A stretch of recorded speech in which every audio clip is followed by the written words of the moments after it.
Well, great. Well, thanks everybody. Thanks for coming. I'm excited to talk to Pam today. Pam, I'll let you introduce yourself. I'll probably do a poor job of doing that, but has a career as an AI researcher and has now been spending a lot of time investing and thinking about the space. And I think there's a really interesting intersection between what we're doing with CDEs and trying to enable developers and next-gen developer tools in conjunction with like what's changing about development, especially in light of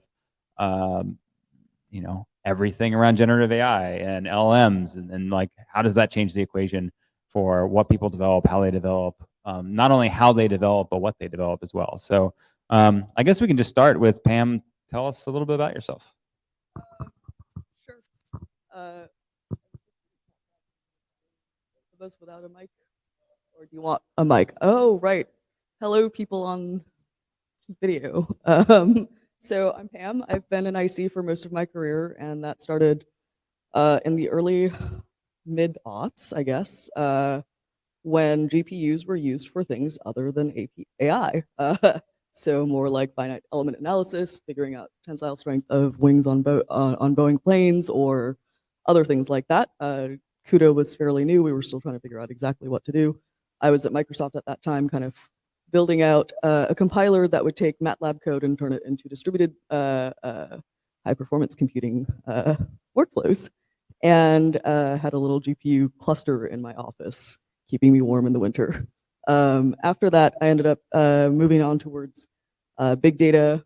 We still hadn't figured out whether or not Hadoop, Scope, Pig, etc. All of these different kinds of dialects were the right, what was going to actually emerge as the right sort of big data system, and found myself wanting to actually work with big data as opposed to contemplating theoretical outputs for big data. Ended up joining Facebook as a result, where we did have exabytes of data to work with, and built ORC file format during the period where we literally were running out of hard drives. There was a tsunami that hit a hard drive production factory, and we were going to run out of storage if we didn't actually address this problem. So compression was a pretty important part of what we did.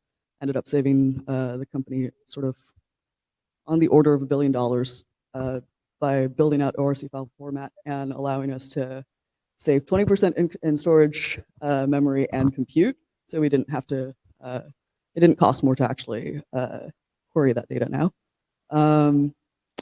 After that, I started looking at what we could do with all of that data and built out FB Learner Flow, which is the MLOps platform that is responsible for every production model at Facebook. So I guess you could say that a lot of my career has been spent focusing on developers and engineers on the other side of the work that I've been doing. And after that, as I met Keith, who's one of the other partners here at Pebblebed, he had just started Facebook AI research about a decade ago, had seen and built out a demo of AlexNet. It was the first time we had all kind of seen computer vision models do something interesting, like they were not mistaking ducks for bicycles, they were mistaking ducks for penguins, right? Water birds and so on. And so you could kind of tell that there was something different.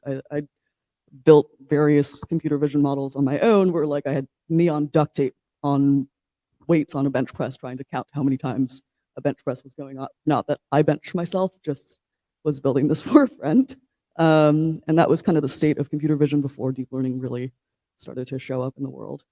I'm probably going a little bit long here, but at that point, Keith had decided that, okay, something interesting is happening here. We should probably take advantage of AI and deep learning at Facebook by starting a research group.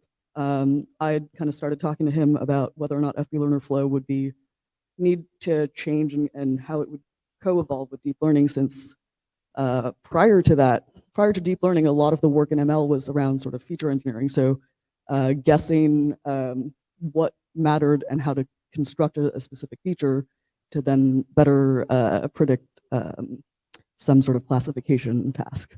I can give examples later if that's an area we want to go into. And past that point, I got too excited about AI, so I ended up joining the AI research team. I got to work with some of the amazing researchers that we'd kind of started building the team out with.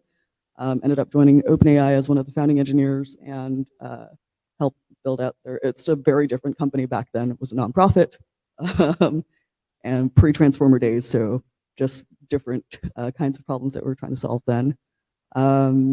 Realized that we were sort of moving towards scale and more data and larger models, and then moved on to Stripe to actually try and apply some of this technology again for fraud and other kinds of problems.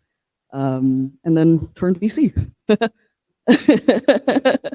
which I will say is a very exciting time to be an investor, because what better time than sort of a new computing platform being available than to help shape sort of what business models will show up as a technologist, at least for me.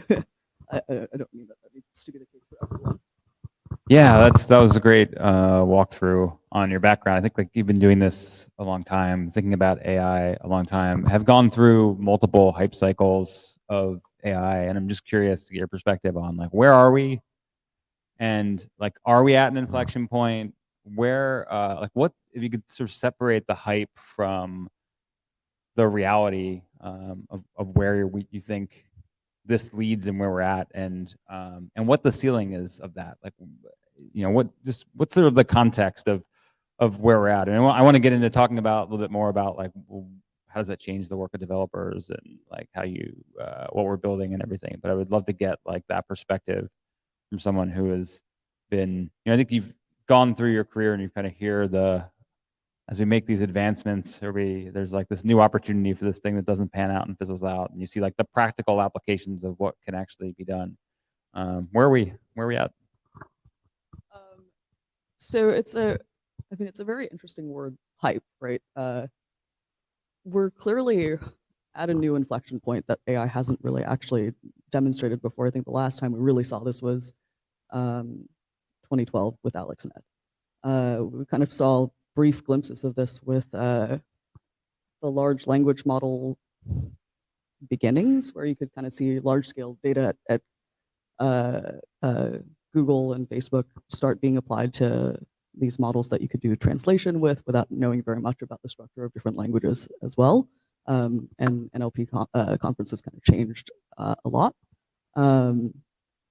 But now we can do something crazy with AI, right? We can actually ask the thing questions and it can answer back to us as though it's a incredibly precocious teenager or, I don't know, early entrance program a kid at college, and across so many different domains that the mind kind of boggles at what the HCI implications really are here. Like, how are we going to interact with computers differently? And kind of applying the same, a question that comes up often is like, why do these AIs have to talk to the computer via mice and keyboards? That doesn't even make sense. That's a very human way to interact with these devices, and a kind of interface that's been designed, 2-3 decades ago at this point. And so interacting, I think what is the ceiling? The ceiling is we're kind of at the end of what LLMs can be, how much better they can really get, right? There's a lot of money that's been spent, a lot of flops that have been spent on kind of getting these LLMs to where they are. There's maybe one more iteration before we're out of flops and we're out of data that actually will help these models do much better. But I would suspect that we'll find ways to make them cheaper, faster, and more efficient, and more domain specialized. And they might not be as general purpose at answering all questions, but we'll also find a way for those to interact with specialized models. I have no idea exact. These are just speculations. I'm very excited for the future, obviously. I think the way we're going to start interacting with machines will no longer be through this sort of same way that we've been doing it for the last 3 decades. We'll probably go through a weird sort of productivity paradox as we all try to figure out exactly what that protocol to AI looks like and different kinds of AI look like. But once we're past that point, I don't know if that would be probably within the next decade. And how amazing is it that we get to be alive for one of these transformations again? How about like there's a lot that potentially could change for developers in terms of what's possible in the way that of what they can develop, like the applications that they build, the interfaces that you craft for your users and the products that you build, but also the developer experience itself. You know, obviously, everybody's familiar with Copilot. There's a lot of other AI assistants that are being generated, being created, and conceived around like what the relationship is between the IDE and like your developer environment and this model you're talking to, even with the use of just ChatGPT. And I had someone describing that to me yesterday of just the pattern that they've seen, like their teenage. It was actually Peter Secor from Slack who was mentioning his kids are like, it's the same pattern. They have like the IDE up, they have VS Code over here. And then in this other window, they have another browser and there's Google, and then another tab is ChatGPT. And they're just asking ChatGPT like to generate this code, and then they're pasting that code into the editor, and then they're running stuff, and then they're taking the code and they're pasting it back in ChatGPT and asking it to give them feedback on the quality of it or asking it to refactor. And that like modality of copying back and forth is obviously not ideal. You could replicate that inside of an IDE and just have a chat pane, but then how much does that, like, I think there's a lot of opportunity to like reimagine what the interface is. And that's one aspect of it, which is the assistant for the developer look like. But the other part that I'm really interested to hear more from you is, one, if you have any thoughts on that, and then two is, what about the developer that is the AI developer that is working on these models and like helping us understand, especially there's a lot of people in this room that are building CDEs or building these environments for the sort of next generation development tools, and what are the needs now, and have those needs changed? Like, how do you think about that? Second question, probably. And start with the first question. So with the first question, I think, I mean, I use Gitpod every day. I know I'm an investor, but I still write code. Nothing that is production ready, obviously, and I'm certainly.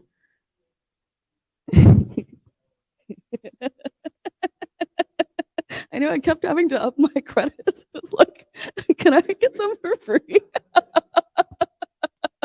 No, but I do love this product, right? Like the first time I used it, I think I nearly cried. Like I was like, oh my God, so much of my life is coming back to me now. Yeah, no, Gitpod's one of my favorite developer tools ever. And the interaction with sort of a smart assistant here, right? Like if you had the ability to this natural language interface to being able to develop your code structure and kind of iteratively move forward is great. What if you never had to like ever learn how to use Git commands ever as a new kid, learning how to actually write code? What if you actually had conceptual ideas of like what you want to build it, had the right API structures in place and the right schemas in place, and didn't even really have to think about database connections or what services you'd need to develop to make that happen. This all actually seems within reach, even if it's not immediately possible right now, right? And so I think that is certainly a direction in which I tend to dream about and think about and try to prototype and build little ideas around. And for the digital assistant that might actually exist directly, I think Clippy for Visual Studio is too small of a goal, right? Like that's never going to really, it'll be a great feature, but it's just not going to be something that you'll make as much impact with. Whereas rethinking sort of what is the developer experience, what is like a new kid coming out of high school, what is a person who's never had any background in his Gitpod gives you that ability to collaborate, not just develop reproducible code artifacts. It's actually to collaborate on reproducible code artifacts without thinking about how it got there. The next step from that is, how do I collaborate without necessarily having all the background and knowledge that a senior developer or senior engineer or experienced designer has? And I think that's a really exciting future that shows a lot of potential and possibility, right? And of course, there's the other side of it, which is what about the developers who are building these models, who are actually experiencing who are providing the capability for bridging all of this knowledge gap across different domains and different expertise and different levels of experience. And that itself is something that Gitpod is very well positioned to support as well, with GPUs being so expensive to rent and so much in short supply. I've literally accidentally left a GPU that I've reserved because I didn't want to have to think about creating a sandbox that I would then bring up and shut down. Accidentally left it on and had Keith kind of point out to me that I was spending a lot of money on a GPU that was sitting idle. So this is one of those moments where we're in short supply. We're not making GPUs fast enough to actually capture the demand of creating new models, of embedding new models inside of other enterprise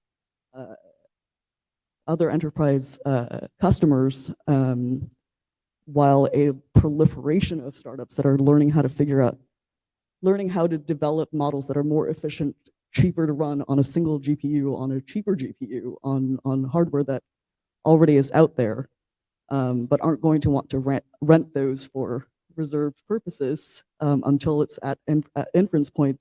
Like, this is a perfect moment for sort of cloud developer environments to capture that as well. So I guess that was the first question.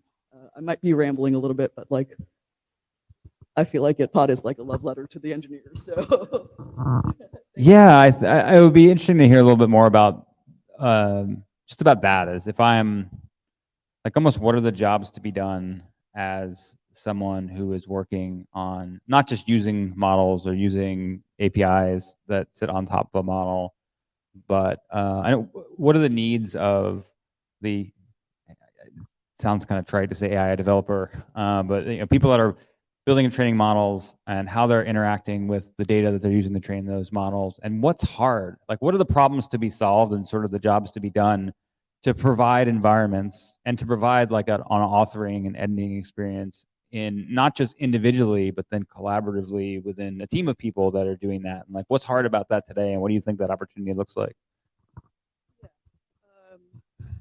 All great questions. So it's not that different from a typical engineering workflow, right? We have sort of making it work, we have like ideas around how to make something work first, then make something scale up a little bit more, and make sure that like it actually runs fast and performs as expected in sort of engineering artifacts that we create. The same is true of machine learning models. It's just using linear algebra instead of, if statements or something. And you're constructing this model, but the first step is usually test it on a small data set, figure out if it works, see if it is able to potentially memorize the data set, or each engineer has their sort of own cookbook of how they want to develop a model and understand whether or not it's working, but mine tends to be memorize the data set, have it overfit, then let it start learning to generalize from there. Once it's gotten that far with a very, very small data set, because I don't want it sitting there churning on a GPU for 24 hours before I understand whether or not I've made a mistake somewhere in the model architecture. Then the next step is to try it on a larger piece of data and let it run for longer, and then try it on a bigger piece of data again and let it run for longer, and then change the model architecture if I need to, because I'm observing something that isn't generalizing because of the data set I'm looking at, right? So given that that's the sort of workflow that's iterative and so on, I'm going to be checking in code here and there. I'm going to be checking in models here and there and versioning them as well as data, right? My data sets are going to grow, change, and evolve as I'm moving this model architecture forward. And while I'm running all of these experiments, eventually I converge at a point where I'm like, this is the right data set, this is the right model, this is the right sort of set of validation data points that I want to use. Now I need to go ahead and start trying to figure out how best to get this performance to as good as possible. And that's where the sort of hyperparameter sweeping and experiments that you hear a lot of AI researchers or machine learning engineers kind of talk about are working on this. So along this entire sort of chain of, and then once you're done with that, you iterate the whole thing again, where you start looking at what the product actually needs from this, and go through and figure out what new data sets you need to bring in, or if you need additional models, or if you need to modify this model itself. And that's the life cycle of sort of developing an AI model that isn't supposed to be a general purpose model. It is supposed to be specific to the problem you're trying to solve. And there are lots of great platforms out there that fit into the part where you're trying to do experiment harnessing and hyperparameter sweeping, or figuring out how to create synthetic data or data sets or so on. And even data versioning is something that's a little bit more handled now. And now we have feature stores, which are called vector databases, right? Like those are all platforms out there, but the end-to-end experience is still, I need to go and find an AWS GPU or Lambda, or get a GPU somewhere. And we have 2 GPUs here because it's just much easier to own GPUs at this point. And they're not even doing anything, which is kind of sad. But you have these GPUs, you then ship some code over to them, try and sync it with your GitHub, and then start running and training these models, pull some data down, do that process over again. This is archaic, right? Like this is real engineering that's happening, but still as though we don't have all of the advancements that we have had over the last, we haven't learned very much from the internet or something for the last 10 years for AI engineers specifically.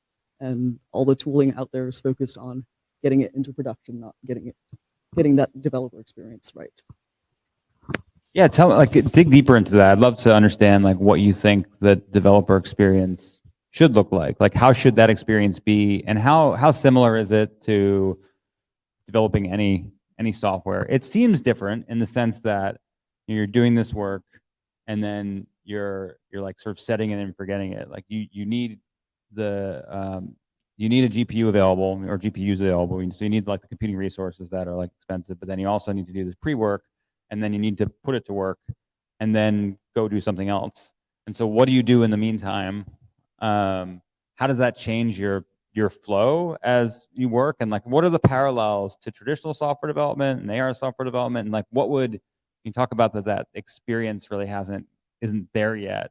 What would, like, there's an opportunity for CDEs to provide like an end-to-end developer experience for a developer building and training models, both individually, like, and what you mentioned, I'm horrible at these things. I'm like, here's 10 questions, but so I'll talk and pick a question, but it's really like, there's a lot of similarities, and the way you talked about it, it felt very individual, like the way that you were working on and the things that you do. But what's hard about that collectively, and how, or do, like, in the teams that you've worked on, have people worked independently, or are you all working on the same model, and how does that all converge? So it's like, what would the idealized sort of CDE environment look like, I guess, is the question. For like, what would the experience look like? How could that be supported, is maybe the main question. And then if you could get in, like, is it any different within a group of people versus individually? Good questions all around again. And I'm also just gonna not check on time and leave that up to you, or you'll like flag me. Okay, cool. So the idealized CD for AI is a broad question, obviously, but it's usually a team of folks kind of building one model. It's not just, it might start off with a single individual building a prototype, but eventually that spreads out into a team, right? The idea that data weights and the code that creates that set of weights, this artifact that you're actually going to push into production, that is the full artifact that needs to be supported in a developer experience. It's not just the code, it's not just the code version, it's not just the data, it's not just the data version. It's actually everything together in one package that makes what we ship to production something that we need to do CI/CD on in AI. And that's different from a typical engineering artifact because you can unit test with mock data, you can unit test with SQL like databases that are just loaded in memory and don't really do very much. That's a normal engineering artifact, right? It's data agnostic. That's not quite true with AI models. You could do it in a sense that your unit tests are saying, here's a prediction, here's a set of inputs that I expect this kind of output from, but that's never really going to stay stable. If you're evolving your model over time, it's something that you want to change in terms of its prediction performance, and you might write those as unit tests anyway, but it's probably not the core focus. It's closer to a data science workflow in that sense. But that doesn't mean that the core structure of all of this doesn't end up with an artifact that is very similar to an engineering artifact. Instead of being code with inputs and outputs, it is a model with inputs and outputs. And that model that got there relies on all of these different things that you use code to build. And that might be across a given team, right? You might have data engineers, you might have data infrastructure engineers who are building the infrastructure to support the data ingestion, and ML engineers and ML scientists, those who are using the platforms out there to run the experiments, those who are using those who are piping the data in through the model, and then the AI engineer himself who's building the model and actually changing the architecture of the model as needed. That is the collaborative experience that you might have in a team of folks, but even that's subject to change. And in today's day and age, we also have prompt engineers where I'm not even discussing them yet, but that's just because it's a whole different can of worms, and that's not about AI model development, right?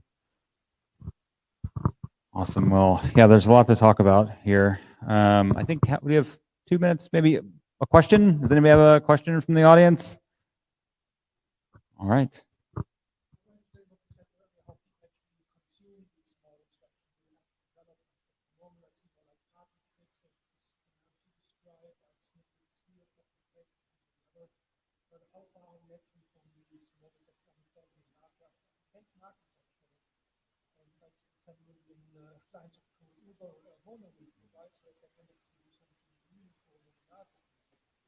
Then you said kids will drive and code like what will you do interaction you will have to provide right when you actually and then you kind of representation from architecture or the vision future as you last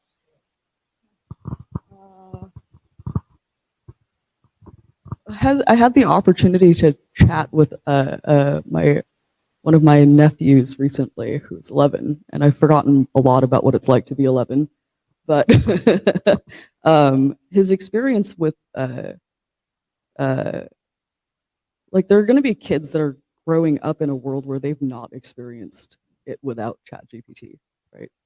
And they're going to come up with a whole bunch of different ways to interact with computers that might not look like UML diagrams and might not look like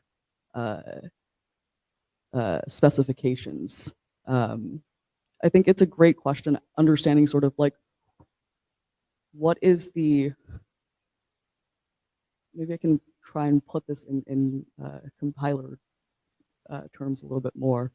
What is the grammar that's going to sit between the end user and an AI to actually define the thing that gets compiled into something that runs, right?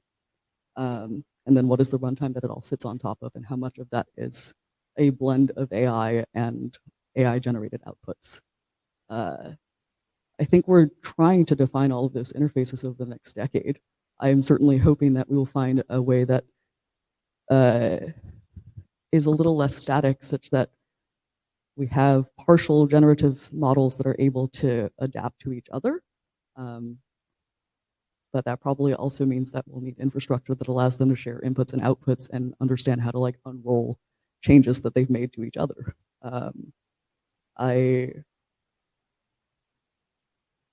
I think that there's a lot of prototyping to be done for anyone who is a senior engineer to go and play around with weird ideas like this on your free time to see where this is all going to lead, because this is about as exciting as it gets in computing, in my opinion.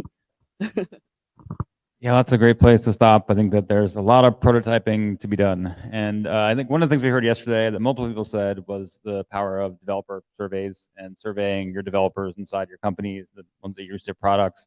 I would encourage you to talk to the data engineers at your company as well, because I think part of what we're seeing is there's a lot more to this than just like, we just need to get you GPUs, just more GPUs. And then there's like so much more to the developer workflow in terms of like what can be possible in terms of the tools that we use to create the tools that get created and the applications that get created. But there's a lot of prototyping to do and a lot to learn. So it's super exciting time. But thank you so much, Pam, for taking the time. Really appreciate it. Always a pleasure.